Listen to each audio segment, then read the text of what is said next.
Hello everyone, welcome to our new one shot. सबसे पहले हमने लॉगरिदम कवर किया और इस वन शॉट में हम लोग कवर करेंगे one of the most important chapters for JEE Mains at least, sets and relations. Sets and relation से आपकी शिफ्ट में एक क्वेश्चन ज़रूर आएगा और वो फ्री के मार्क्स होंगे। सेट्स एंड रिलेशंस में थियोरी भी इतना कुछ हार्ड नहीं है, क्वेश्चंस भी इसके सिंपल होते हैं। तो 2 घंटे आप मुझे दे दो, मैं सेट्स एंड रिलेशंस आपको पूरा पढ़ा दूंगा।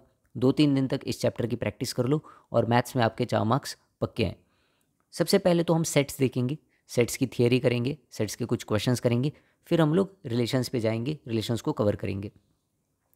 अब जो सेट्स की थियरी है वो बहुत ही बोरिंग है, बहुत सारे स्टूडेंट्स को पसंद नहीं आएगी। यार ये तो हम लोग पहले ही पढ़ चुके हैं। तो ऐसे लोग जिन्होंने सेट्स की थियरी पहले पढ़ रखी है, जिनको पता है कि यूनियन ऑफ सेट्स क्या होता है, इंटरसेक्शन ऑफ सेट्स क्या होता है, कॉम्प्लीमेंट ऑफ ए सेट क्या होता है, ये सब चीज़ों का अगर आपको ज्ञान है तो जो पहला पार्ट है थियोरेटिकल पार्ट, उसको आप लोग स्किप कर सकते हो और डायरेक्टली क्वेश्चन वाले पार्ट पे जंप कर सकते हो। मैंने टाइम स्टैम्प लगा दिए है। तो चलिए स्टार्ट करते हैं सेट्स एंड रिलेशंस का one shot. Sets sets one of the fundamental part है मैथमेटिक्स का। सेट्स का यूज़ काफ़ी सारे ब्रांचेस में किया जाता है, predominantly in relations and functions. Relations and functions की जो डेफिनेशन है ना, फॉर्मल डेफिनेशन, उसको डिफाइन करने के लिए ही सेट का यूज़ किया गया है। अब ये जो सेट का कॉन्सेप्ट है, ये सबसे पहले डेवलप किया था जर्मन मैथमेटिशियन ने, जॉर्ज कैंटोर।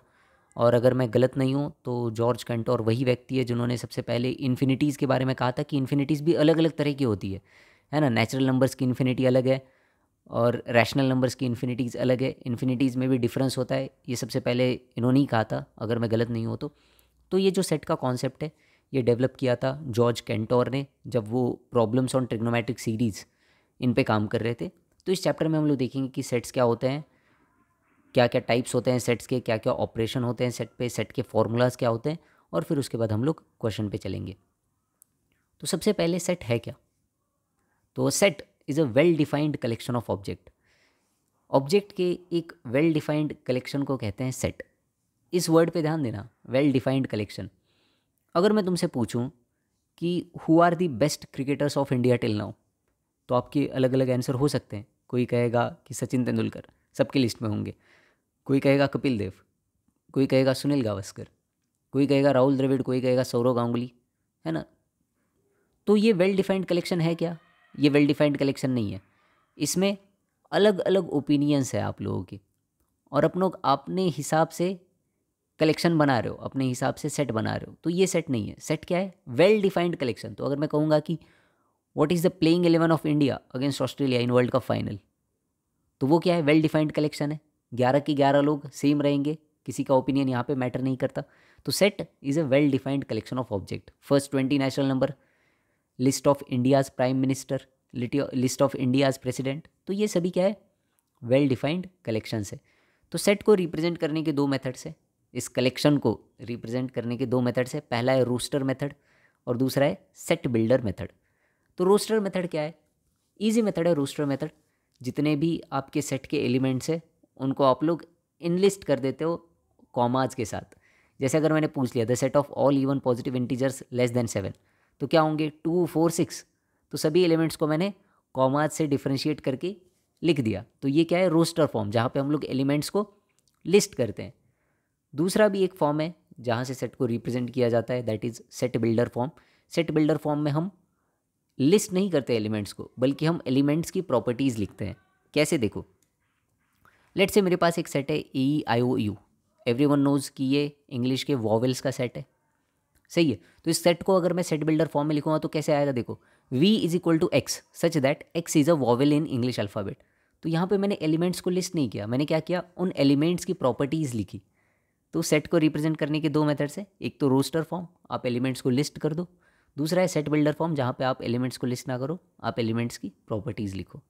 ठीक है, चलो इसके बाद हम लोग चलते हैं हमारे नेक्स्ट टॉपिक पे, that is types of sets. कितने टाइप्स के सेट्स हैं? पहला है एम्प्टी सेट। नाम से ही समझ आ रहा होगा, एम्प्टी सेट मतलब ऐसा सेट जिसमें कोई भी एलिमेंट नहीं है। A set which does not contain any element is called as empty set. ठीक है, इसका एग्जाम्पल क्या हो सकता है बताओ?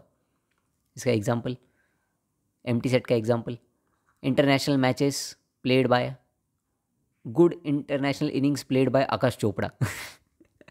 तो आकाश चोपड़ा हमारे कमेंटेटर है, उन्होंने कोई भी इंटरनेशनल में अच्छी इनिंग नहीं खेली है। तो अगर मैं एक सेट लूँगा दैट इंटरनेशनल हाफ सेंचुरीज और centuries scored by Aakash Chopra, तो वो क्या होगा, एक एम्प्टी सेट होगा, है ना। ओके, नेक्स्ट और क्या हो सकता है एम्प्टी सेट के example, wickets taken by KL Rahul तो विकेट कीपर है, कभी बॉलिंग ही नहीं करते, तो वो भी क्या हो जाएगा, एम्प्टी सेट। रोहित शर्मा मत बोल देना, रोहित शर्मा का हैट्रिक है। चलो, फाइनाइट एंड इनफाइनाइट सेट्स। दूसरे टाइप के सेट कौन से हैं, फाइनाइट एंड इनफाइनाइट सेट।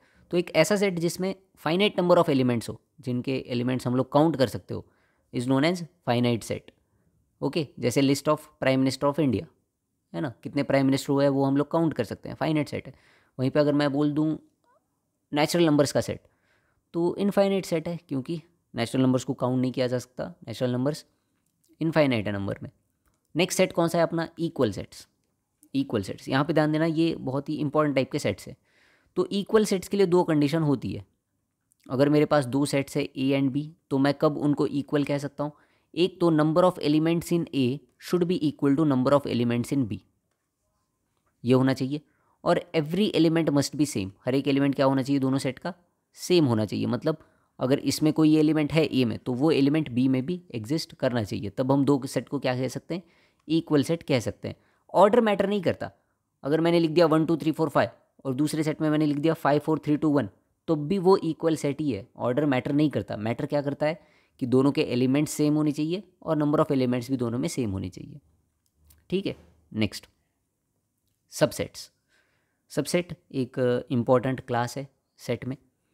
तो हम कब कह सकते हैं कि A is a subset of B, A is a subset of B, when can we say that, हम तब कह सकते हैं जब every element of A, when every element of A is also an element of B. A का हर एक element अगर बी में एग्जिस्ट करता है, तो ए क्या हो गया, बी का सबसेट हो गया। एग्जाम्पल देख लो इसका, मान लो मेरे पास ए एक सेट है 1 2 3 एंड बी सेट है 1 2 3 4 5। तो देखो ए का हर एक एलिमेंट बी में है कि नहीं है, 1 2 3 तीन एलिमेंट्स है ए में, तीनों की तीनों बी में है, तो मैं क्या कह सकता हूँ, मैं कह सकता हूँ A is a subset of B. क्या बी ए का सबसेट है, क्या बी ए का सबसेट है, तो बी में 5 एलिमेंट्स है और 4 और 5 ए में नहीं है, तो B is not a subset of A, but here A is a subset of B. तो अगर ए का हर एक एलिमेंट बी में है, then we can say that A is a subset of B. कुछ noting point, every set is a subset of itself, है ना, हर एक सेट का एलिमेंट अगर ए में लूँ 1 2 3 जैसा कि मैंने कहा अभी, और अगर मैं ए को ही वापस से कंसिडर करूँ 1 2 3, तो ए के हर एक एलिमेंट ए में है, तो मैं बोल सकता हूँ कि A is a subset of A, that is every set is a subset of itself. Second जो हमारा एम्प्टी सेट होता है, जिसको हम 5 से डिनोट करते हैं, एम्प्टी सेट का ये नोटेशन होता है, तो इसमें कोई एलिमेंट नहीं होता, कोई एलिमेंट इसमें नहीं होता, सो 5 is a subset of every set. तो हर एक सेट के मिनिमम 2 सबसेट होते ही हैं, कौन से, एक तो वो set itself and second empty set. 1 minute, oh sorry, okay. Third noting point, ये इंपॉर्टेंट नोटिंग पॉइंट है, देखो अगर ए बी का सबसेट है and A does not equal to B, यहाँ पे देखो ए हमारा क्या है, बी का सबसेट है, 1 2 3 4 5, लेट्स मैं कंसिडर कर लेता हूँ, और इस सेट को मैं कंसिडर कर लेता हूँ सी, हमारे थर्ड पॉइंट की डिस्कशन कर रहा हूँ मैं। तो देखो यहाँ पे ए बी का सबसेट है, करेक्ट, 1 मिनट, वहाँ पे नहीं लिखना चाहिए था मुझे, हाँ देखो, तो यहाँ पे अगर तुम देखोगे तो ए जो है वो बी का सबसेट है कि नहीं, ए का हर एक एलिमेंट बी में है, तो A is a subset of B. Similarly A C का भी सबसेट है, क्योंकि ए का हर एक एलिमेंट सी में है।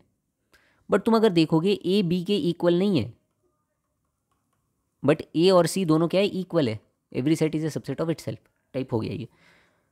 तो ये जब भी होता है कि एक सेट दूसरे सेट का सबसेट है बट वो उसके इक्वल नहीं है, तो हम उसको कहते हैं कि ये प्रॉपर सबसेट है भाई, ये प्रॉपर चेला है उसका, है ना, ये तो प्रॉपर चेला है।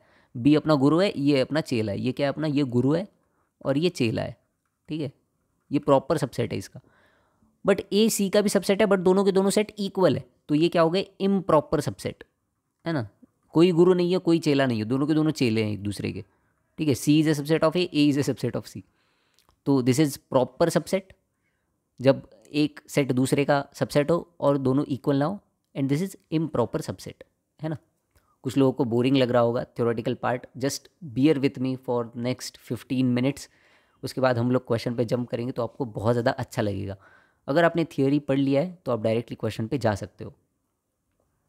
यूनिवर्सल सेट, यूनिवर्सल सेट क्या होता है अब? So universal set is the set that contains all the objects और एलिमेंट्स अंडर कंसिडरेशन। अब देखो एग्जाम्पल, मैं यहाँ पे डिस्कशन कर रहा हूँ, मान लो किसी एक क्वेश्चन में नेचुरल नंबर्स और रैशनल नंबर्स का। मेरे पास दो सेट है जिनमें एक में नेचुरल नंबर्स है और दूसरे में रैशनल नंबर्स है। तो उस केस में मेरा यूनिवर्सल सेट क्या होगा? वो होगा real numbers. Universal set consider all the elements under discussion, ठीक है। अब अगर मैं किसी एक टाउन में डिस्कस कर रहा हूँ कि families with cars, then families with bikes and families with no vehicles, तो उस केस में मेरा यूनिवर्सल सेट क्या होगा? Number of families in that town. समझ रहे हो? सिमिलरली मैं अगर कंसिडर कर रहा हूँ countries with nuclear weapons, countries which do not have nuclear weapons, तो उस केस में मेरा यूनिवर्सल सेट क्या होगा? All countries in the world. So universal set is the set that contains all the objects और एलिमेंट्स अंडर कंसिडरेशन, ठीक है। तो ये हमारा डिस्कशन था सेट्स का, जिसमें हमने टाइप्स ऑफ सेट्स पढ़ा और थोड़ा सा थियरी पार्ट बाकी है, उसको अगर हम लोग कंप्लीट कर लेंगे तो हम लोग क्वेश्चन पे जंप कर सकते हैं।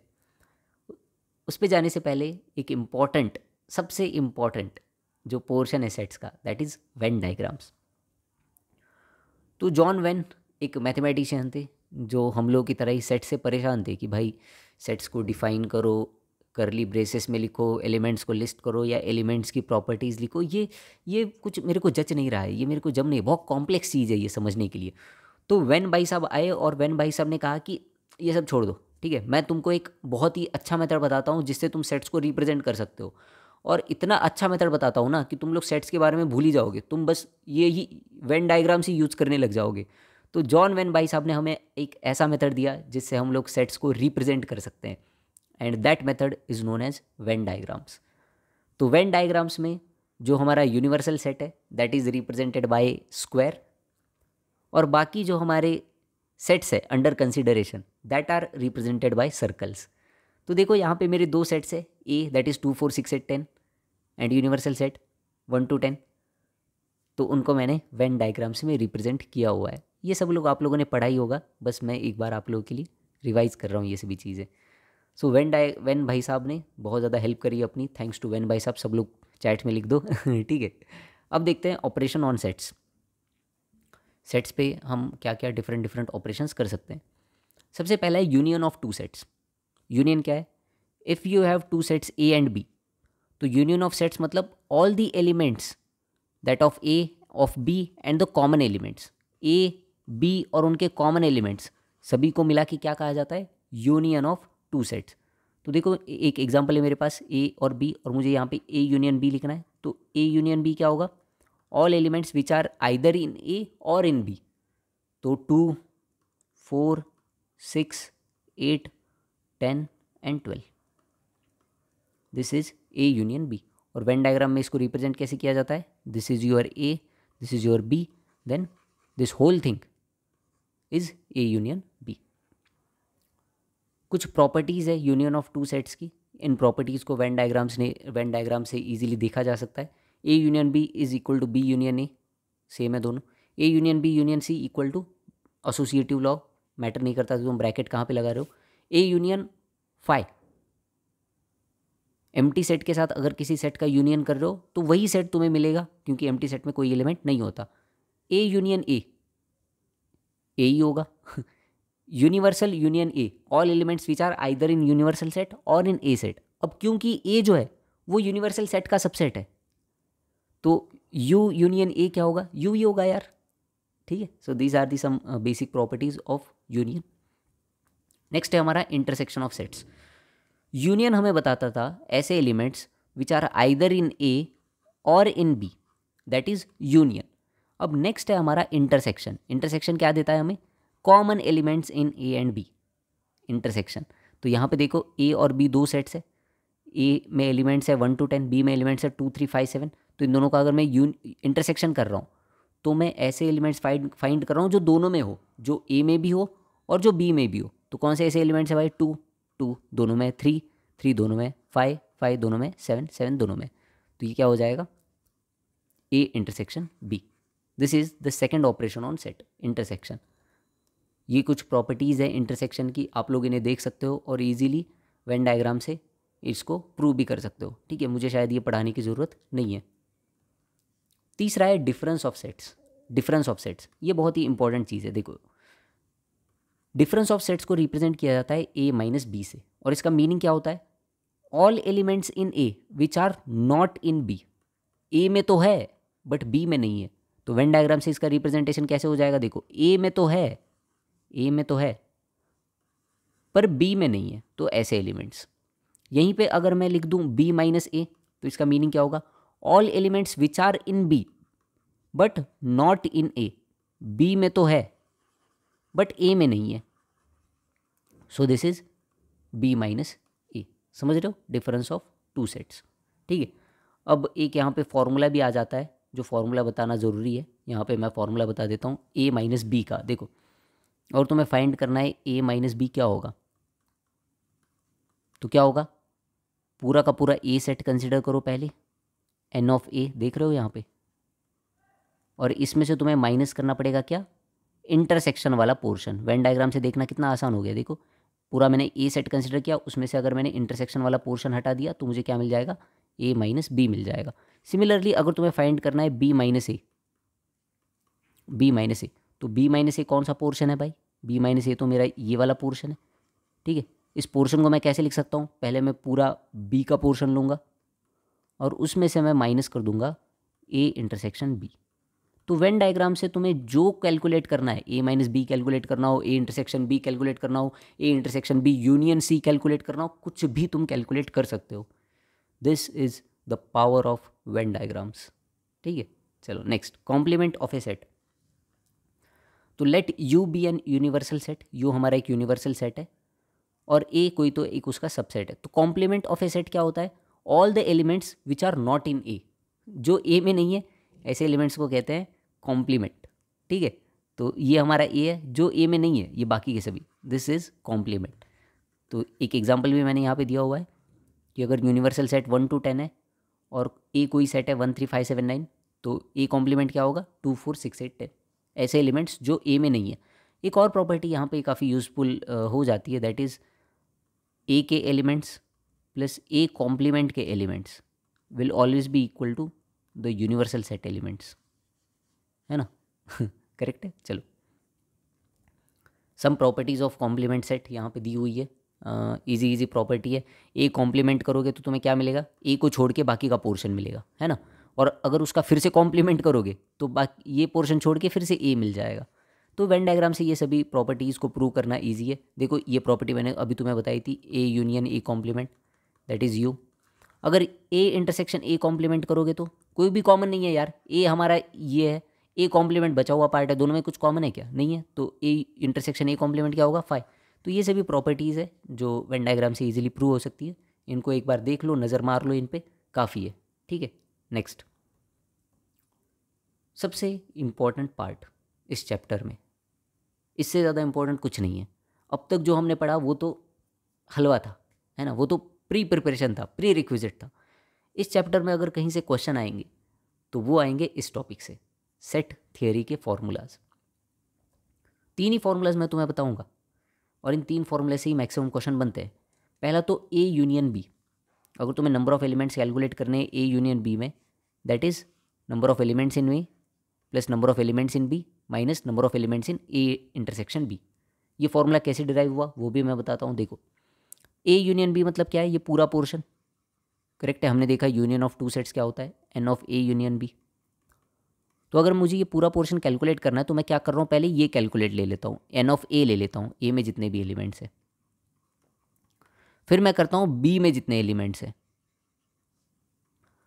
अब अगर तुम देखोगे तो ये जो बीच वाला पार्ट है ये 2 बार काउंट हो गया, ये जो इंटरसेक्शन वाला पार्ट है ये 2 बार काउंट हुआ ना, A में भी काउंट हुआ, B में भी काउंट हुआ, तो इसको मुझे एक बार सब्ट्रैक्ट करना पड़ेगा। And this is how your formula is derived with the help of Venn diagrams. तो N of A union B is this, काफ़ी इंपॉर्टेंट ये 3 फॉर्मूलेज है, इनसे ही सारे क्वेश्चन बनेंगे। दूसरा, अगर A और B डिसजॉइंट सेट्स है, डिसजॉइंट सेट्स मतलब जिनमें कोई भी थिंग कॉमन नहीं है कॉमन नहीं है तो ये तुम्हारा बन गया 0। तो n of A union B क्या हो जाता है, n of A union B is n of A plus n of B. ठीक है। तीसरा, 3 सेट्स के लिए n of A union B union C, तो ये फॉर्मूला है। पहले तुम तीनों का इंडिविजुअली ऐड करो, फिर तीनों में से जो इंटरसेक्शन है वो सब्ट्रैक्ट करो, और लास्ट में एक बार तीनों का मिला के इंटरसेक्शन ऐड करो। ये 3 फॉर्मूलाज आपको रिमेंबर करने पड़ेंगे। अब हम चलते हैं क्वेश्चंस पे, और क्वेश्चन से आपको जितना भी हमने अब तक पढ़ा है वो पूरा का पूरा क्लियर हो जाएगा, आई गारंटी इट। तो अब हम कुछ प्रैक्टिस क्वेश्चन देख लेते हैं, और इन क्वेश्चन से जो सेट्स का कॉन्सेप्ट है वो कॉन्सेप्ट आपको इतना क्लियर हो जाएगा कि अगर कोई भी क्वेश्चन जेईई मेंस में आपको सेट से दिखा तो आपके +4 मार्क्स वहाँ पे पक्के हैं, ये मेरा वादा है। बस ध्यान से देखो मैं क्वेश्चंस को कैसे सॉल्व कर रहा हूँ, कैसे अप्रोच कर रहा हूँ, कौन से फॉर्मूलाज यूज़ कर रहा हूँ, वेन डायग्राम्स का कैसे मैं यूज़ कर रहा हूँ, इन सभी चीज़ों को मैं जब क्वेश्चन सॉल्व कर रहा हूँ उस टाइम पे ऑब्जर्व करो। तो क्वेश्चन नंबर 1 है, मैं रूल बता देता हूँ कि जैसे ही क्वेश्चन स्क्रीन पे आएगा आपको अगर ट्राई करना है तो वीडियो को पॉज कर दो और क्वेश्चन को ट्राई कर लो, क्योंकि जैसे ही क्वेश्चन आता है मैं सॉल्व करना स्टार्ट कर दूंगा, हम लोग टाइम वेस्ट नहीं कर सकते। तो देखो इस क्वेश्चन में क्या कह रहा है। क्वेश्चन में कह रहा है कि in a certain town 25% of family owns a cell phone, 15% of family owns a scooter and 65% of families own neither a cell phone nor a scooter. If 1500 family owns both a cell phone and a scooter, तो total number of families हमें पूछा है। जब भी ऐसे question आए तो when diagram से इन क्वेश्चंस को करना काफ़ी ज़्यादा ईजी रहेगा, क्योंकि हम लोग क्वेश्चन को अच्छे से विजुलाइज कर सकते हैं। तो पहले मैं एक यूनिवर्सल सेट बनाता हूँ, और इसमें मैं 2 सबसेट बनाऊँगा। एक ऐसी फैमिलीज़ जिनके पास सेल फोन है, और दूसरी ऐसी फैमिलीज़ जिनके पास स्कूटर है। ठीक है। तो हमें क्वेश्चन में क्या दिया है, अब क्वेश्चन में हमें कैलकुलेट क्या करना है। देखो number of families in the town, तो जो मेरा यूनिवर्सल सेट है वो मैं मान लेता हूँ number of families in the town. Universal set मेरा क्या है, number of families in the town, in the town, और इनको मैं मान लेता हूँ एक्स। ठीक है, इनको मैं क्या मान लेता हूँ, एक्स।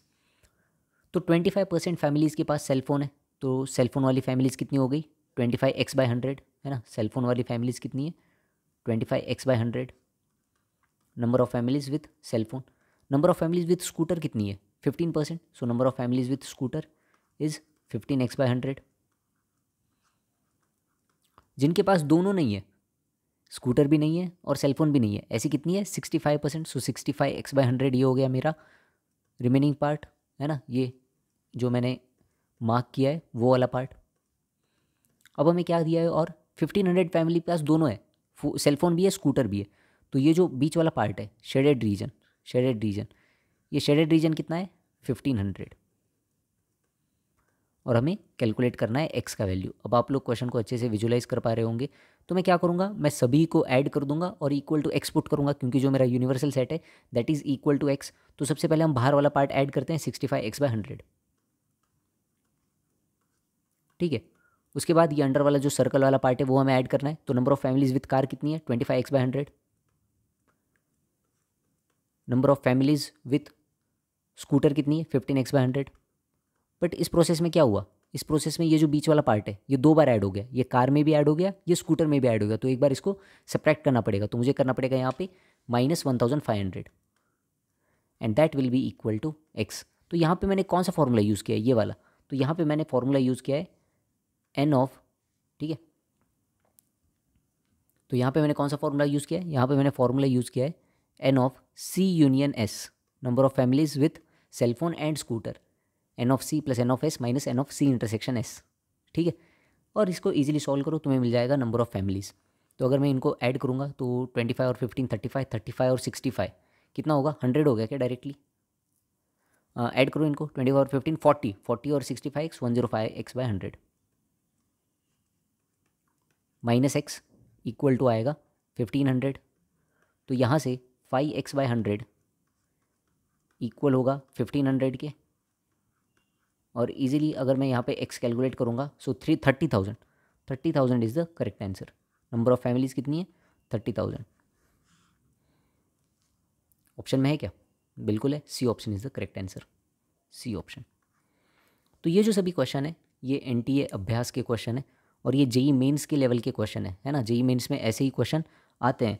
जेईई मेंस की जो PYQ सीरीज़ है एक बार हम सभी थ्योरेटिकल टॉपिक्स ख़त्म कर ले तो डायरेक्टली हम PYQ सीरीज़ पे जंप करेंगे। उसके बाद मोस्ट प्रोबेबली दिसंबर और जनवरी तब हम PYQ सीरीज़ करेंगे। हमारे पे कोई रिस्ट्रिक्शन नहीं होगा कि ये चैप्टर हमने नहीं पढ़ा, वो चैप्टर हमने नहीं पढ़ा, क्योंकि सभी चैप्टर हमने पढ़ लिए। फिर PYQ सीरीज़ करने में अलग ही मज़ा आएगा। ठीक है, चलो नेक्स्ट क्वेश्चन करते हैं। ट्राई करो इस क्वेश्चन को, वेन डायग्राम का क्वेश्चन है।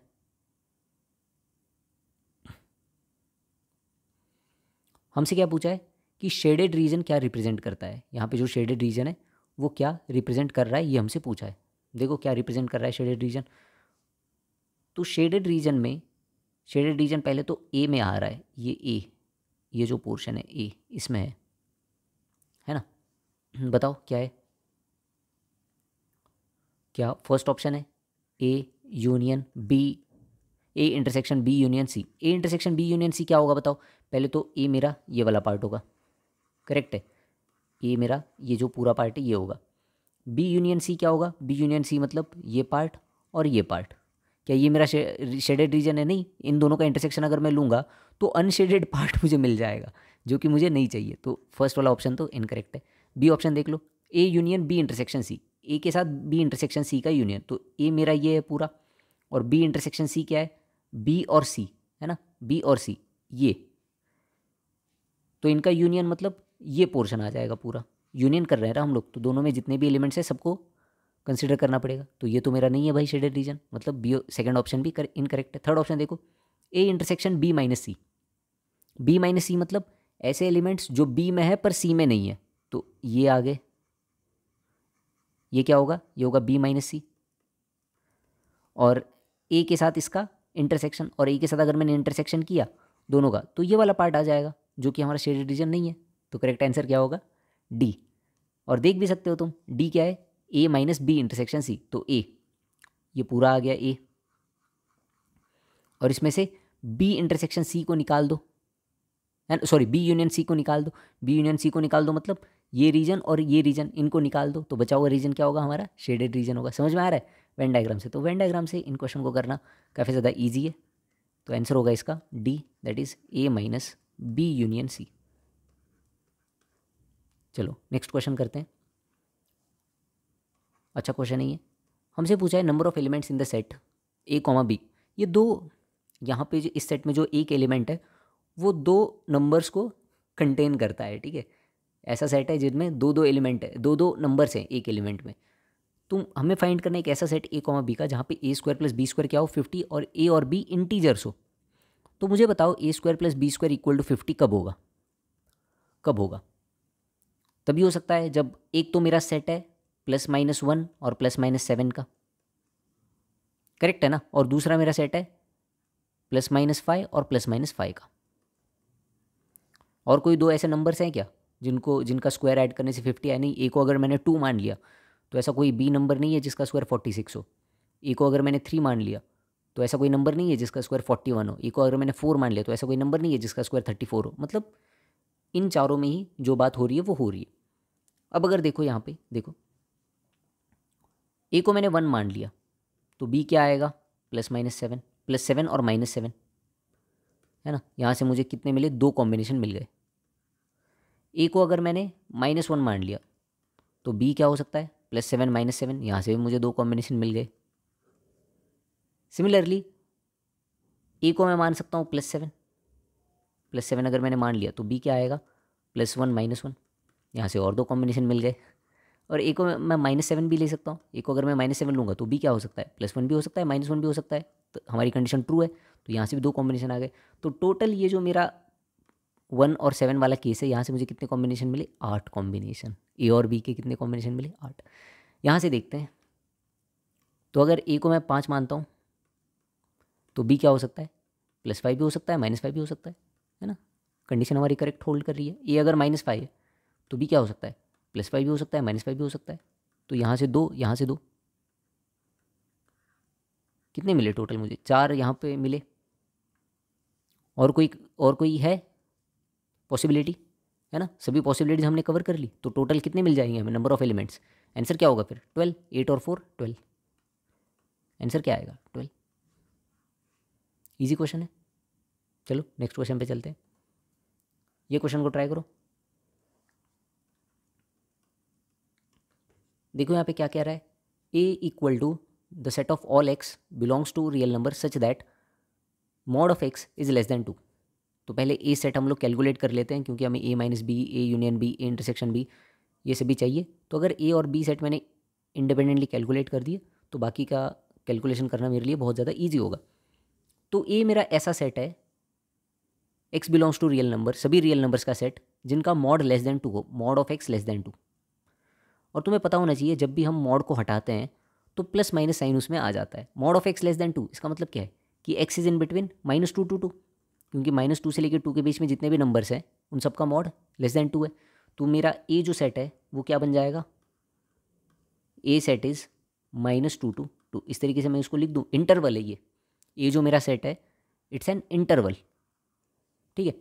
अब बी देखो, बी क्या है, x-2 का mod greater than equal to 3।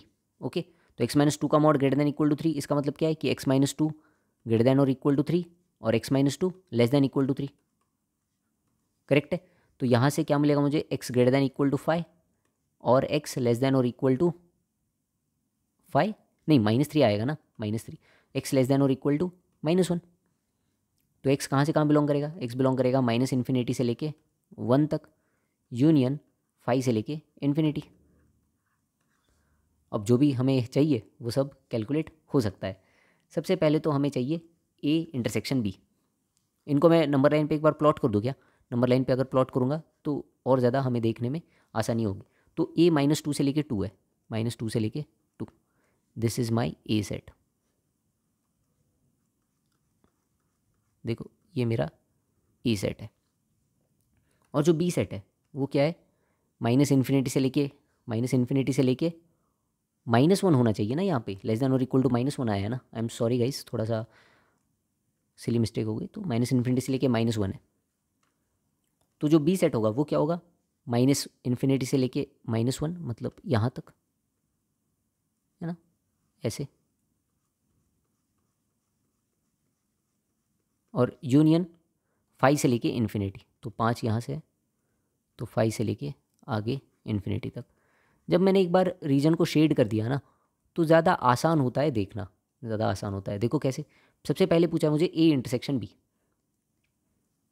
A intersection B मतलब ऐसा रीजन जो ए में भी है और जो बी में भी है। और यहाँ पे देख के हमें पता चल रहा है कौन सा ऐसा रीजन है जो दोनों कलरों से शेड हो चुका है, दोनों कलर्स से शेड हो चुका है, वो है -2 से लेके -1। बट कहाँ पे ओपन, कहाँ पे क्लोज, -1 पे क्लोज है, -2 पे ओपन है। तो -2 से लेके 1 है क्या, ये ऑप्शन है क्या, -2 से लेके 1, -2 से लेके -1, सॉरी -1। बट -1 पे क्लोज इंटरवल होना चाहिए, इन्होंने क्या दे दिया, ओपन इंटरवल दे दिया, जो कि गलत है। सेकंड देखते हैं, ए यूनियन बी है ना। ए यूनियन बी क्या होगा बताओ, ए यूनियन बी होगा -∞ से लेके 2 है ना, यूनियन क्लोज इंटरवल 5 से लेके इन्फिनिटी। क्लोज इंटरवल कहाँ कहाँ पे, ध्यान दो, -1 पे और 5 पे, यहाँ पे क्लोज इंटरवल से, बाकी दो जगह पे ओपन इंटरवल से, ठीक है। तो -∞ से लेके 2, -∞ से लेके 2 यूनियन 5 टू इन्फिनिटी, 2 से लेके 5 तक। तो 2 से लेके 5 तक हमें कंसिडर नहीं करना, बट इन्होंने 2 को भी कंसिडर कर लिया है, बट 2 को हमें कंसिडर नहीं करना है ना, 2 तो ओपन इंटरवल में है, तो इन्होंने 2 को भी कंसिडर कर लिया है। तो ये भी ऑप्शन क्या हो गया, इनकरेक्ट हो गया। अब देखते हैं B - A क्या होगा, B - A, B - A मतलब ऐसे एलिमेंट्स जो B में तो है बट A में नहीं है, B में है A में नहीं है। तो देखो -∞ से लेके -2 और -2 पे क्लोज होगा, क्योंकि -2 A में नहीं है, नहीं है A में -2, यूनियन 5 टू इन्फिनिटी, ये आएगा है ना। इसको लिखने का एक और तरीका क्या है, R -2 to 5, ये भी इस तरीके से भी इसको हम लोग लिख सकते हैं। क्या करेक्ट है, R -2 to 5, yes we got our answer, third option correct है बिल्कुल। तो और कैलकुलेट करने की ज़रूरत ही नहीं है, फिर भी अंडरस्टैंडिंग के लिए कर देते हैं, A - B कर लेते हैं कैलकुलेट। तो A - B क्या होगा, अच्छा इसको भी मैं R की टर्म्स में लिख देता हूँ एक बार तुम लोग के लिए। R माइनस, देखो 2 को नहीं किया है तो क्लोज ऐसे आएगा और 5 पे ओपन इंटरवल आएगा। A - B मतलब ऐसे एलिमेंट जो A में तो है ए में तो है बट बी में नहीं है, बी में नहीं है, तो ए में है बी में नहीं है, मतलब सिर्फ और सिर्फ वाइट वाला रीजन, तो -1 से लेके 2 तक, है ना, -1 से लेके 2 तक दोनों ओपन इंटरवल, बट -1 पे यहाँ पे क्लोज दिया है। तो देख रहे हो कितना इन्होंने साइन के साथ खेला हुआ है, ओपन इंटरवल क्लोज इंटरवल के साथ इन्होंने कितना कंफ्यूज करने की कोशिश की है। That's why you should mark it correctly, तुम्हें करेक्टली मार्क करना होगा, तुम्हें देखना पड़ेगा कि कौन सा सही है। चलो B option is the correct answer. Next question पे चलते हैं, ये क्वेश्चन ट्राई करो। और क्या हमारे पास एक और क्वेश्चन है? नहीं, ये हमारा आखिरी क्वेश्चन है आज के लेक्चर का, मतलब सेट्स का आखिरी क्वेश्चन है। इसके बाद हम लोग रिलेशंस पढ़ेंगे और रिलेशंस में और ज़्यादा क्वेश्चन तुम्हें मिलेंगे। If the difference between the number of subsets of the sets A and B is 120 then choose the incorrect option. अब इस क्वेश्चन में आगे बढ़ने से पहले थोड़ा मैं तुम्हें कॉन्सेप्ट पढ़ा देता हूँ। देखो इधर,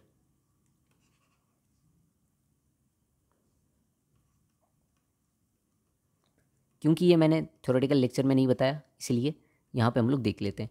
number of subsets of A set, number of subsets of A set. अब इसमें थोड़ा सा बातें पीएनसी की रहेंगी। एक जो लॉजिक हम लोग यूज़ करेंगे ये फॉर्मूला डिराइव करने के लिए, वो लॉजिक परमुटेशन एंड कॉम्बिनेशन का लॉजिक है। आपको समझ में आया तो अच्छी बात है, नहीं समझ में आया तो जब हम पीएनसी करेंगे तो ये लॉजिक पूरी तरीके से क्लियर हो जाएगा। मान लो कोई एक मेरे पास सेट है ए, है ना, और जो नंबर ऑफ एलिमेंट्स है ए में कितने, एम है, number of elements in a set A is m, तो उसके नंबर ऑफ सबसेट्स कितने होंगे? सबसेट्स क्या होते हैं? सबसेट्स मतलब ऐसे सेट जिनके सभी एलिमेंट्स ए में हो पहले से, है ना। सबसेट्स मतलब ऐसे सेट्स जिस सेट के सभी एलिमेंट्स ए में है। तो तुम पहले एलिमेंट पे जाओ और उससे बोलो कि भाई तू सबसेट में आ रहा है कि नहीं आ रहा तो दो पॉसिबिलिटीज़ होंगी, वो तो बोलेगा ही मैं हूँ सबसेट में, या बोलेगा मैं नहीं हूँ सबसेट में। ठीक है, दो पॉसिबिलिटीज़ आ गई पहले एलिमेंट की। दूसरे एलिमेंट के पास जाओ, उसको बोलो कि भाई तू आ रहा है कि नहीं, सबसेट बना रहे हैं अपन, ए का सबसेट बना रहे हैं एक, और ए के सबसेट में तेरे को आना है कि नहीं। वो बोलेगा यार चलो आ जाता हूँ, या बोलेगा नहीं आ सकता यार मैं। ठीक है, तो वहाँ पे दो पॉसिबिलिटीज़ मिलेगी। ऐसे ही सभी एलिमेंट्स की मिला के दो पॉसिबिलिटीज़ बनेगी। कितने टाइम्स? M times. तो नंबर ऑफ सबसेट्स कितने होंगे एक सेट के? 2 टू द पावर m। अगर किसी सेट के नंबर ऑफ एलिमेंट्स m है तो उसके नंबर ऑफ सबसेट्स कितने होंगे? 2 टू द पावर m। अब अगर सभी एलिमेंट्स ने बोल दिया कि मैं नहीं आ रहा, तो वो तुम्हारा बन जाएगा नल सेट, जो कि सबसेट है ए का।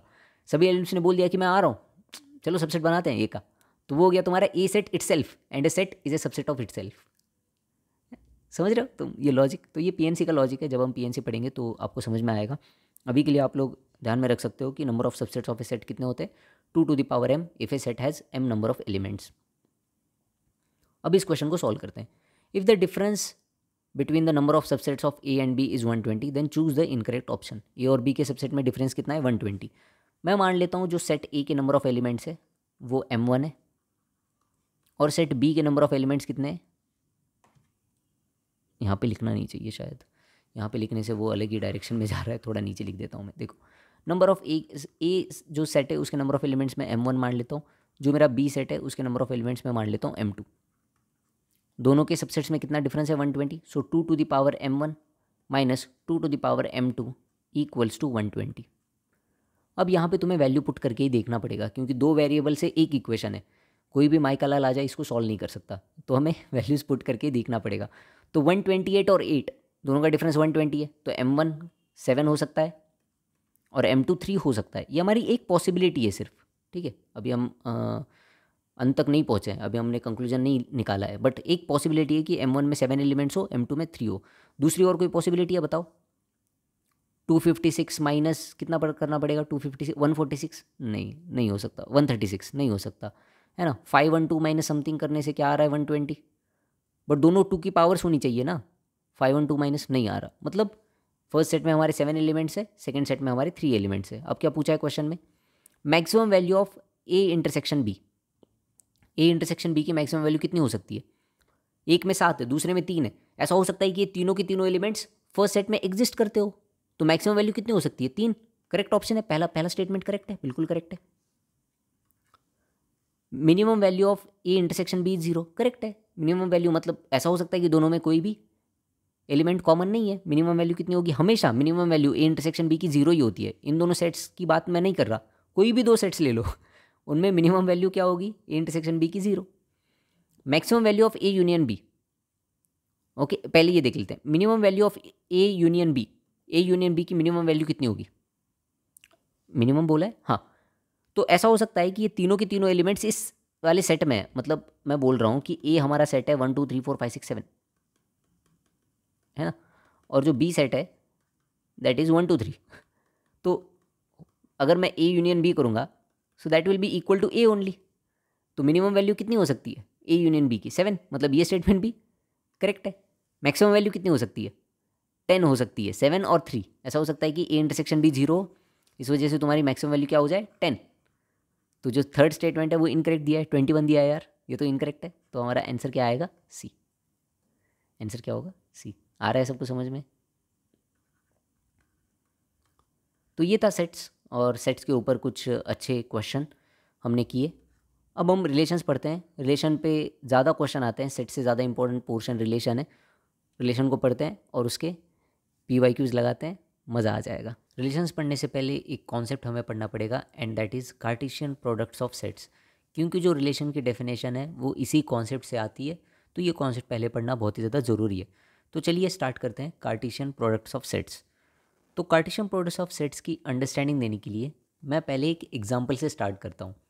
सपोज़ मेरे पास एक सेट ए है जिसमें दो कलर्स है, रेड एंड ब्लू, और मेरे पास दूसरा एक सेट है बी जिसमें मेरे पास 3 ऑब्जेक्ट्स है, बैग है, एक कोट है और एक शर्ट है।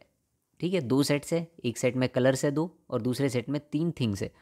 अब मेरा क्वेश्चन आप लोगों से ये है कि कितने पेयर्स में मैं इन कलर्ड ऑब्जेक्ट्स को, कितने पेयर्स में मैं कलर्ड ऑब्जेक्ट्स बना सकता हूँ इन दोनों सेट से। तो देखो, सबसे पहले तो हम रेड बैग बना सकते हैं, हम रेड कोट बना सकते हैं, हम रेड शर्ट बना सकते हैं, करेक्ट है। उसके बाद हम लोग ब्लू बैग बना सकते हैं, ब्लू कोट बना सकते हैं, ब्लू शर्ट बना सकते हैं। मतलब टोटल कॉम्बिनेशन कितने हो गए, 6 कलर्ड ऑब्जेक्ट्स मैं इन 2 सेट से बना सकता हूँ, है ना। Red bag, red coat, red shirt, फिर blue bag, blue coat, blue shirt, this we get 6 distinct objects. इसी को कहा जाता है कार्टेशियन प्रोडक्ट्स ऑफ सेट्स। अगर मेरे पास 2 सेट्स है पी एंड क्यू, तो कितने ऑर्डर्ड पेयर्स मैं पी एंड क्यू से बना सकता हूँ such that one elements belongs to set P and the other elements belongs to set Q. This is known as Cartesian products of sets. अगर यहीं पे मैं Q क्रॉस P निकालना चाहूँ, Q क्रॉस P अगर मैं लिखूँ तो वो क्या हो जाएगा, the set of all Q comma P such that Q belongs to set Q and P belongs to set P। समझ में आ रहा है तुम्हें। कार्टेशियन प्रोडक्ट्स ऑफ सेट काफ़ी ज़्यादा ईजी डेफिनेशन है। कुछ नोटिंग पॉइंट्स देख लेते हैं, उसके बाद हम लोग क्वेश्चन पे जाएंगे। कार्टेशियन प्रोडक्ट्स ऑफ सेट में भी जेईई मेंस में क्वेश्चन आते हैं और वो करने ज़रूरी है। अगर 2 ऑर्डर्ड पेयर्स इक्वल है तो वो कब इक्वल होंगे, वो तभी इक्वल होंगे जब उनका फर्स्ट एलिमेंट इक्वल हो और उनका सेकेंड एलिमेंट इक्वल हो। सेकेंड इंपॉर्टेंट चीज़, अगर 2 सेट्स है ए एंड बी, ए में P एलिमेंट्स है, बी में Q एलिमेंट्स है, तो कितने एलिमेंट्स होंगे ए क्रॉस बी सेट में, PQ एलिमेंट्स होंगे। उन दोनों सेट्स में सेट्स का जो कार्डिनल नंबर है उनका मल्टीप्लिकेशन। थर्ड नोटिंग पॉइंट, अगर मैं ए क्रॉस ए कर रहा हूँ, अगर मैं ए क्रॉस ए कर रहा हूँ, मान लो सिर्फ ए क्रॉस ए, तो ए क्रॉस ए क्या हो जाएगा, the set of all A comma A where A belongs to set A and the other A also belongs to set A. समझ रहे हो। बट अगर मैं 3 सेट्स का कर रहा हूँ Cartesian product A cross A, तो वो क्या होगा, the set of all elements A B C such that this 3 elements belongs to A. मतलब तुम 3 सेट्स का भी प्रोडक्ट कर सकते हो। 2 सेट्स का मैं करके दिखाता हूँ इधर प्रोडक्ट, कार्टेशियन प्रोडक्ट देखो।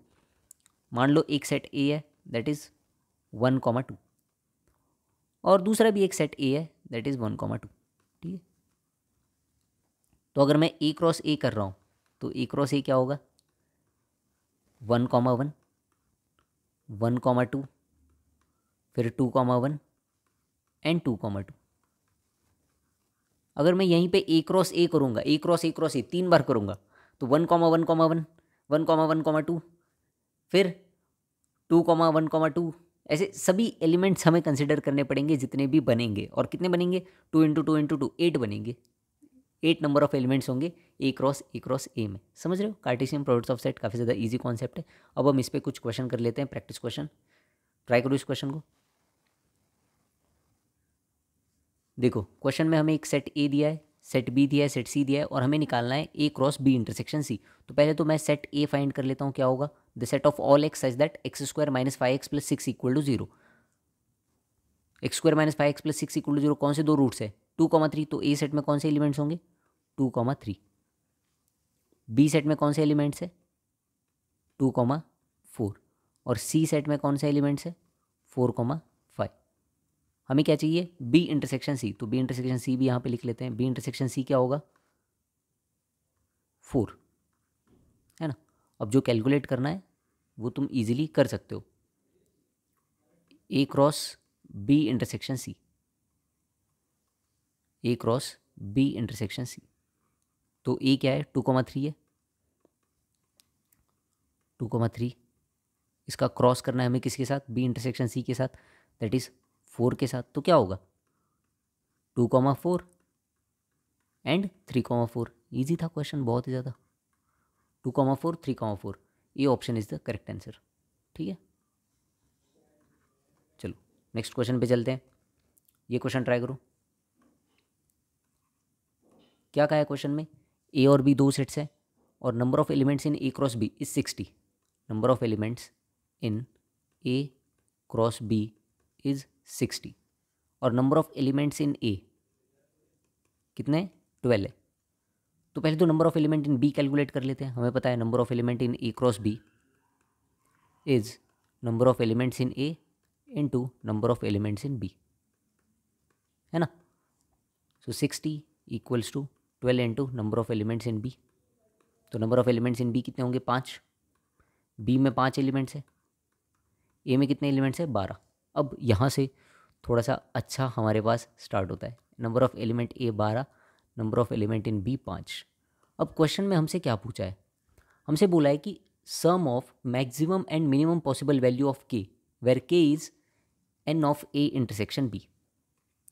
ए इंटरसेक्शन बी की मैक्सिमम और मिनिमम वैल्यू क्या होगी, कौन बता सकता है ये मैक्सिमम और मिनिमम वैल्यू क्या होगी। तो इसकी मैक्सिमम वैल्यू तो होगी कि सभी के सभी 5 एलिमेंट्स जो बी में है वो ए में है, हो सकता है ऐसा मे बी। तो इसकी मैक्सिमम वैल्यू क्या हो सकती है, 5। मिनिमम वैल्यू क्या हो सकती है कि भाई कोई एलिमेंट कॉमन नहीं है, ये तो कॉमन सेंस वाली बात है। मिनिमम वैल्यू क्या होगी, 0। दोनों का सम क्या आया, 5। तो आंसर क्या होगा, 5। ठीक है, इजी क्वेश्चन होते हैं। एक बार अगर तुमने कॉन्सेप्ट पढ़ लिया तो सभी क्वेश्चन तुम्हारे लिए बहुत ज़्यादा ईजी है, क्योंकि तुम्हें पढ़ाने वाला कौन है, मैं हूँ यार। चलो इस क्वेश्चन को ट्राई करो।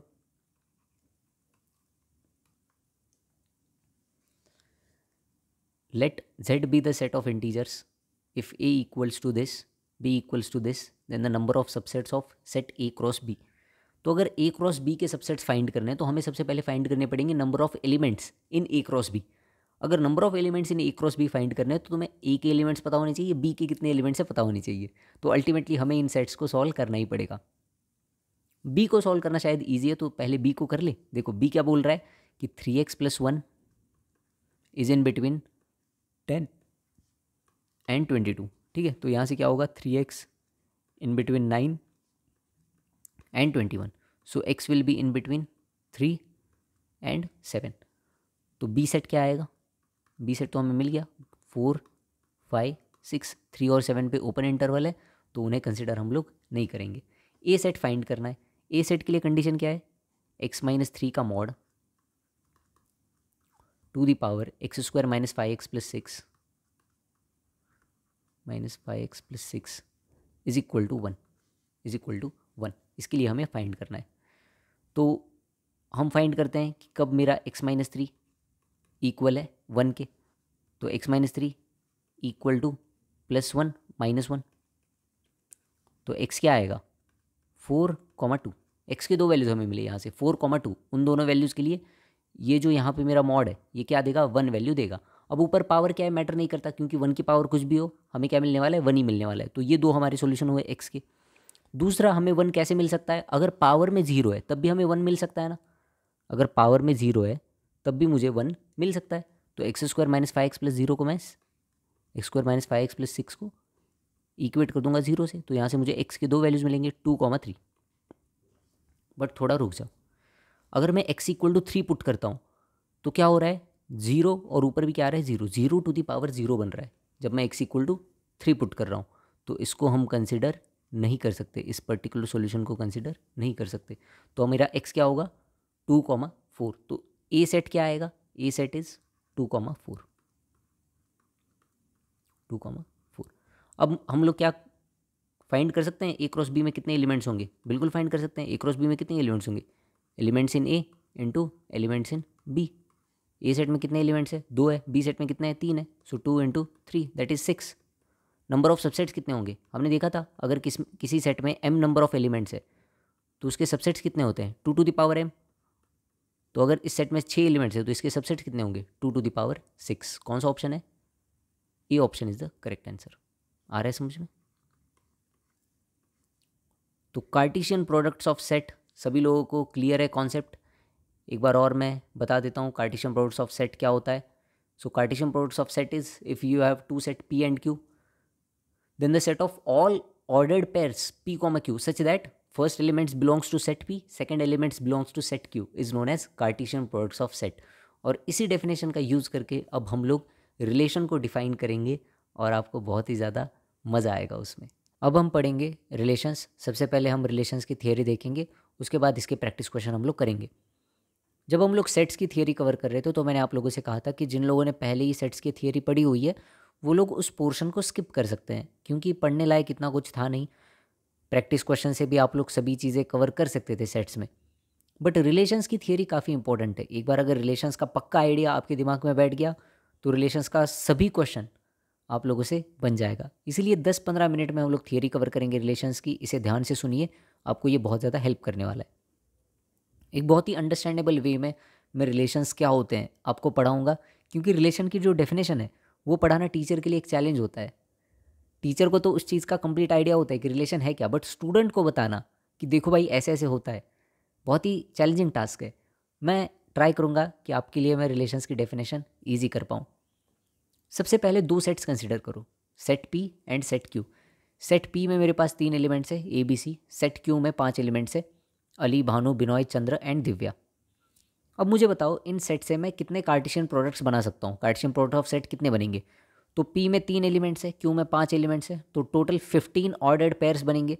करेक्ट है, A Ali, A Bhanu, A Binoy, A Chandra, A Divya. Similarly B Ali, B Bhanu, ऐसे टोटल 15 ऑर्डर्ड पेयर्स हमारे पास मिलेंगे। अब मैं क्या करता हूँ, एक रिलेशन इंट्रोड्यूस कर देता हूँ। वो रिलेशन मैंने क्या इंट्रोड्यूस किया कि जो फर्स्ट एलिमेंट है मेरा वो मेरे सेकंड एलिमेंट का फर्स्ट लेटर है। मतलब मैंने एक रिलेशन इंट्रोड्यूस किया है x, y such that x is the first letter of the name y। Set Q में मेरे पास सभी नाम है, सेट ए में मेरे पास सभी लेटर्स है। तो मैंने ऐसा रिलेशन इंट्रोड्यूस किया है कि जो मेरा नाम है उसका फर्स्ट लेटर सेट पी में हो। तो जब मैंने ये रिलेशन इंट्रोड्यूस किया तो ये रिलेशन मुझे क्या क्या एलिमेंट्स देगा, क्या क्या ऑर्डर्ड पेयर्स देगा। ए कॉमा अली देगा, देखो अली ए से स्टार्ट हो रहा है और वो ए सेट पी में, बी भानु देगा, बी बिनॉय देगा और सी चंद्रा देगा। तो इसी को कहते हैं relation. So what is relation? A relation is the subset of Cartesian products. सबसे पहले तो रिलेशन क्या होता है, कार्टेशियन प्रोडक्ट का सबसेट होता है। और रिलेशन में हम कोई तो एक लिंक बना देते हैं 2 सेट्स में, कोई तो एक लिंक बना देते हैं 2 सेट्स में। इसकी फॉर्मल डेफिनेशन देख लेते हैं। इसका विजुअल रिप्रेजेंटेशन देखो रिलेशन का, ए अली, बी से भानु बिनॉय, सी से चंद्रा। तो relation is a subset of Cartesian products where the elements, where the ordered pairs are joined by some link, are joined by some statement। ठीक है, रिलेशन क्या होते हैं फिर? Relation is a relation R from a non-empty set to some empty set, non-empty set B is a subset of the Cartesian product। ठीक है, वही जो चीज़ मैंने अभी बताई तुम्हें यहाँ पे स्टेटमेंट की फॉर्म में लिखी हुई है। अब रिलेशन के बारे में कुछ नोटिंग पॉइंट्स। सबसे पहले तो जो मेरा सेट ए है, ए बी सी था, सेट पी था, उसको कहते हैं डोमेन ऑफ द रिलेशन। जो फर्स्ट एलिमेंट्स होते हैं रिलेशन के, एक रिलेशन क्या होता है, ऑर्डर्ड पेयर्स का सेट होता है। तो उन ऑर्डर्ड पेयर्स में सभी के सभी जो फर्स्ट एलिमेंट्स हैं वो होते हैं डोमेन ऑफ द रिलेशन। और जो सेकेंड एलिमेंट है they are range of the relation R. तो यहाँ पे अगर तुम देखोगे तो ए बी सी क्या है, डोमेन ऑफ द रिलेशन है। रेंज क्या है, रेंज है अली, भानु, बिनॉय और चंद्रा। दिव्या रेंज में नहीं आती, अगर सभी के सभी एलिमेंट्स को कंसिडर करोगे क्यू के, देन इट इज़ को डोमेन। बट क्या क्या हमें मिल रहे हैं एलिमेंट्स, अली, भानु, बिनोय, चंद्रा मिले, सो दैट इज रेंज। तो रेंज इज ए को domain, range is a subset of को डोमेन। जो सभी के सभी क्यू में एलिमेंट्स हैं उनको को डोमेन कहते हैं, और उनमें से जो हमारे रिलेशन में अपीयर हो रहे हैं दोज आर रेंज। आ रहे हैं समझ में? तो ये सभी सभी टर्मिनोलॉजी है, टर्मिनोलॉजी समझना इंपॉर्टेंट है। रेंज ये सब मैंने बता दिया। अब आ जाते हैं इंपॉर्टेंट पॉइंट पे, that is types of relation. कितने टाइप्स के रिलेशन है, इसके बाद हम लोग क्वेश्चन करेंगे और ये चैप्टर हमारा खत्म हो जाएगा। सबसे पहला है empty relation. Empty relation means there is no relation between elements of A set. देखो मेरे पास एक सेट है 1 2 3, तो मैंने एक रिलेशन यहाँ पे बता दिया कि mod of x minus y equal to 8।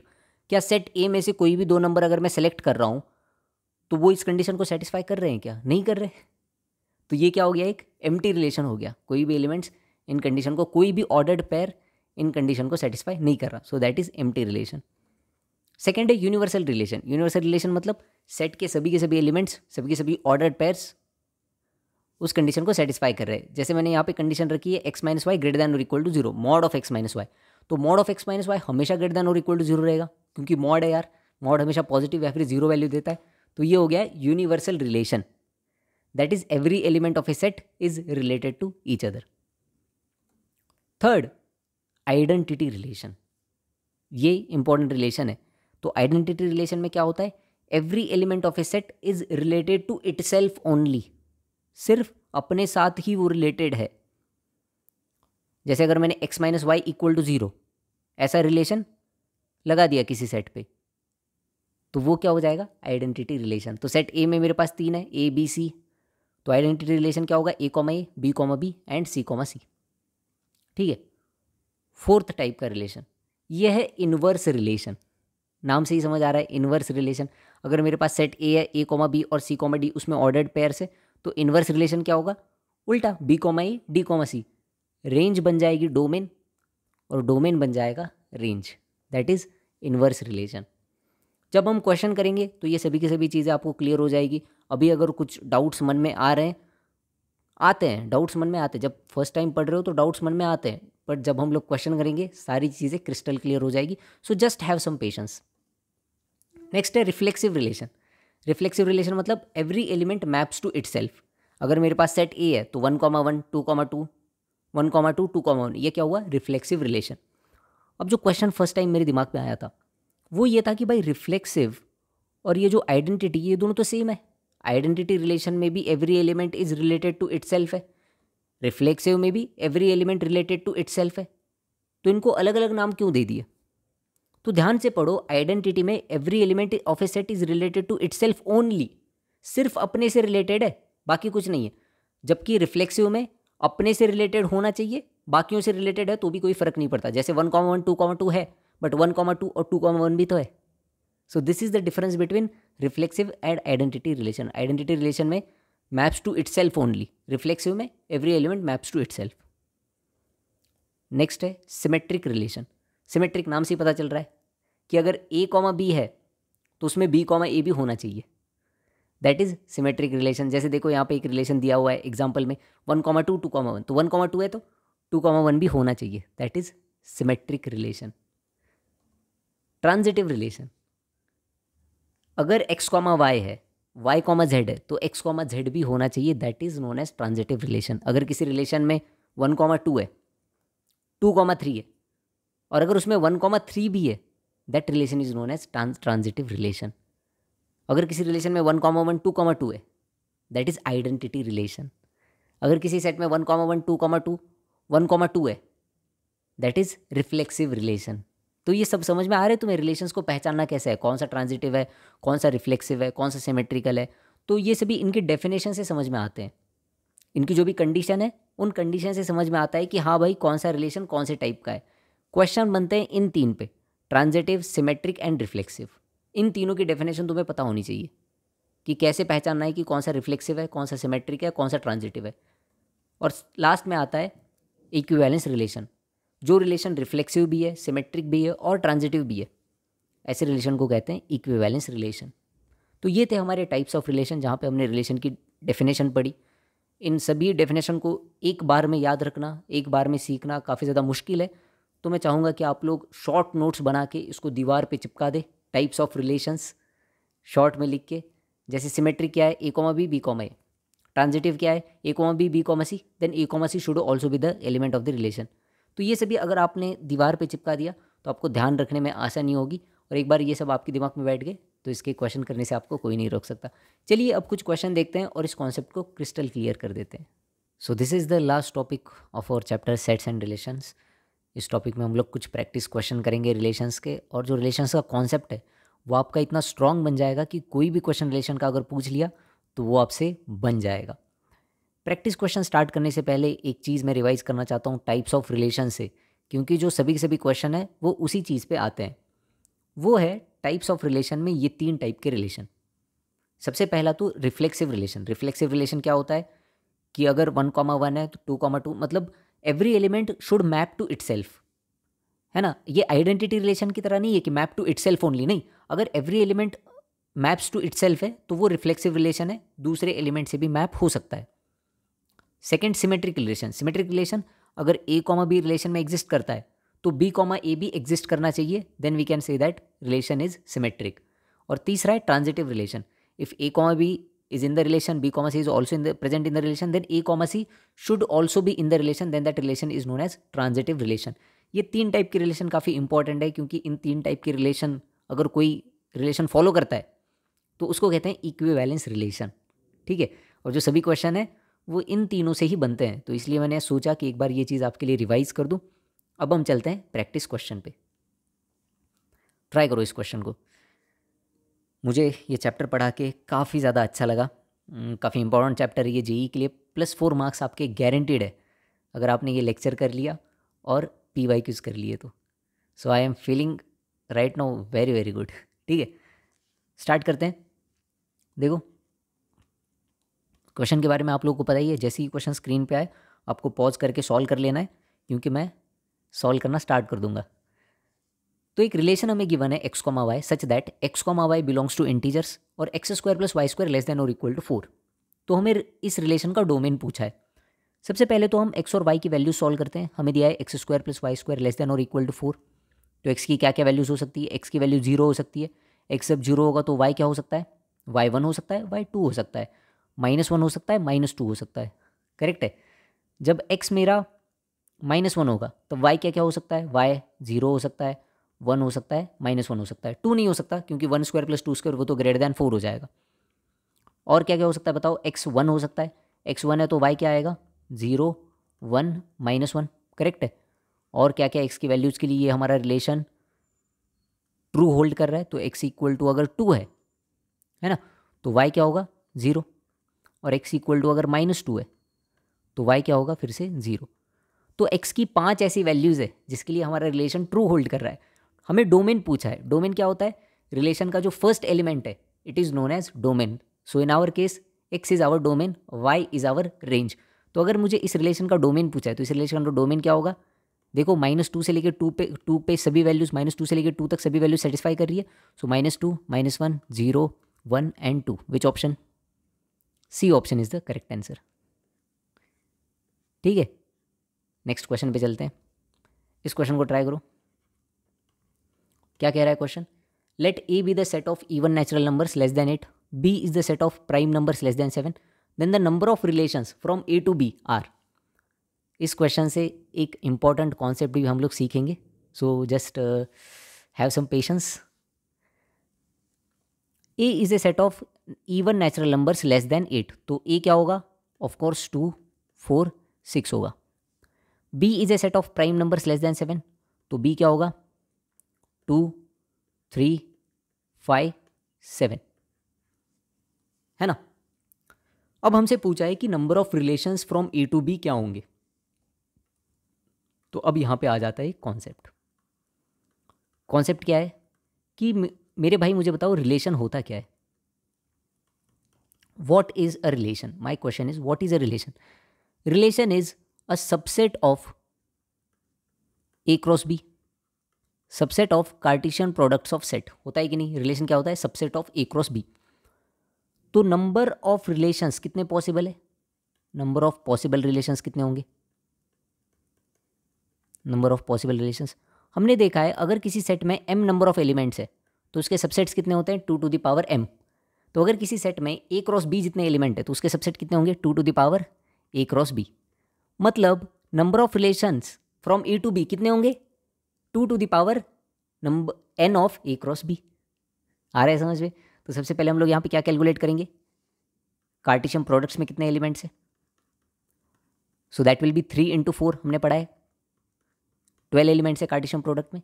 तो नंबर ऑफ पॉसिबल रिलेशंस कितने होंगे? नंबर ऑफ पॉसिबल, अच्छा number of prime numbers less than 7 बोला है ना। ओ, तो लेस देन 7 बोला है तो हम 7 को इंक्लूड नहीं कर सकते, 7 को इंक्लूड नहीं कर सकते। तो यहाँ पे 3 इंटू 3 आएगा कार्टेशियन प्रोडक्ट, ठीक है। तो नंबर ऑफ पॉसिबल रिलेशंस कितने होंगे?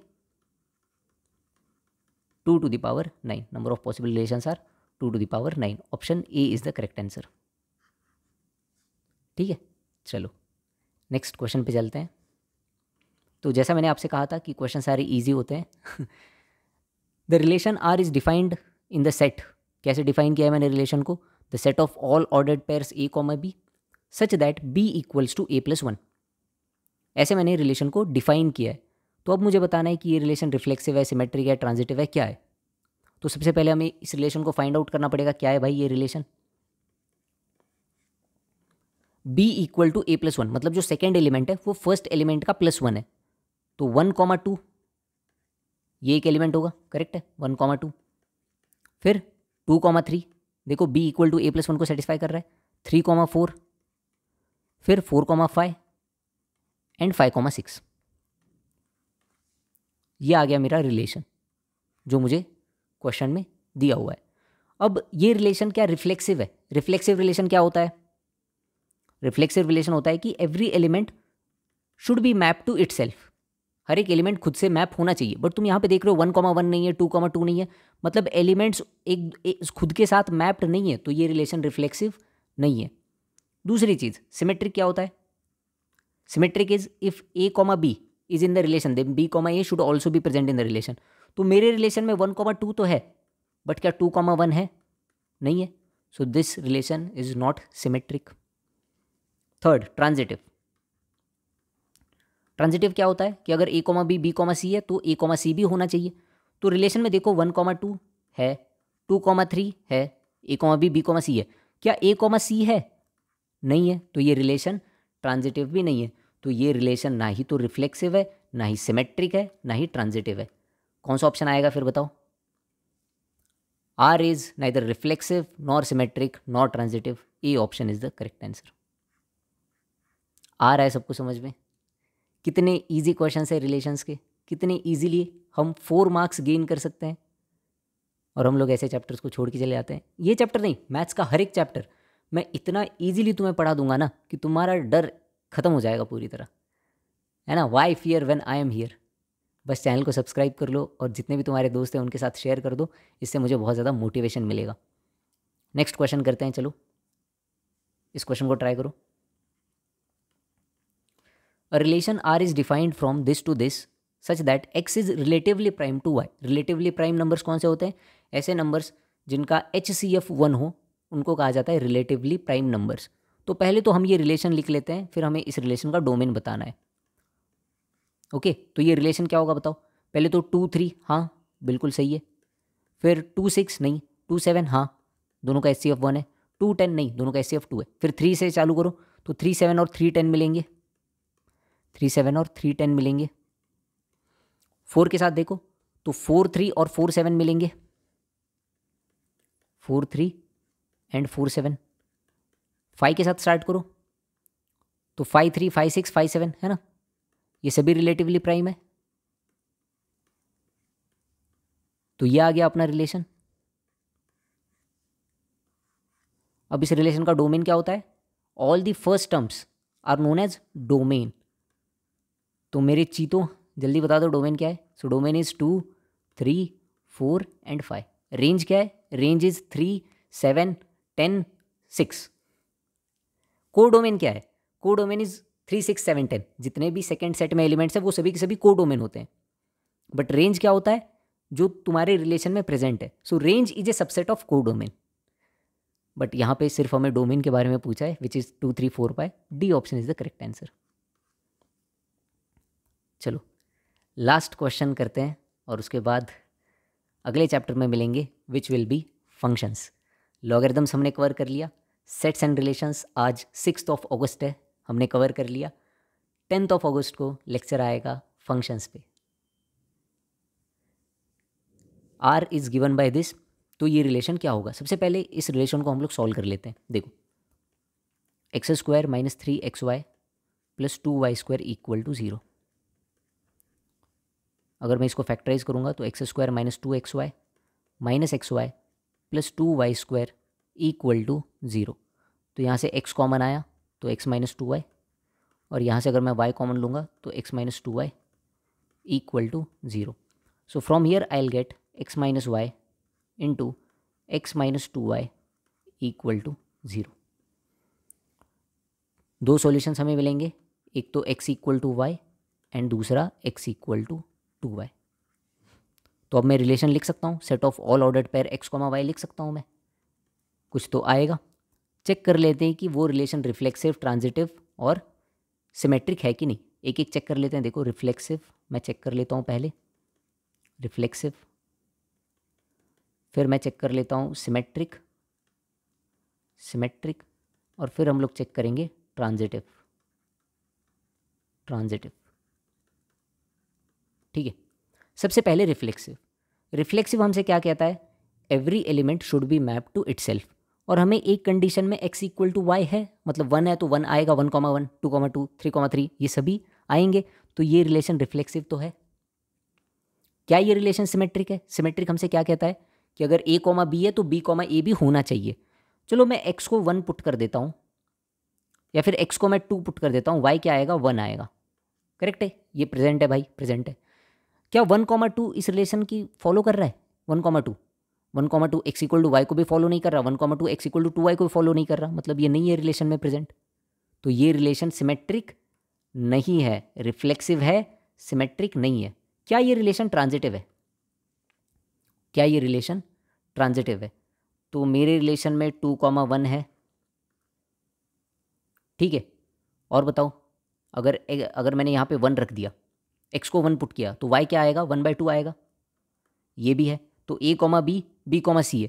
क्या इस रिलेशन में 2, 1/2 है? यही तो होता है ट्रांजिटिव रिलेशन। अगर a, b, b, c है तो a, c होना चाहिए। 2, 1, 1, 2 है तो 2, 1/2 होना चाहिए। तो 2, 1/2 फर्स्ट कंडीशन को भी फॉलो नहीं कर रहा, 2, 1/2 सेकंड कंडीशन को फॉलो नहीं, मतलब ये रिलेशन में प्रेजेंट नहीं है, नहीं है प्रेजेंट। तो क्या ये रिलेशन ट्रांजिटिव है?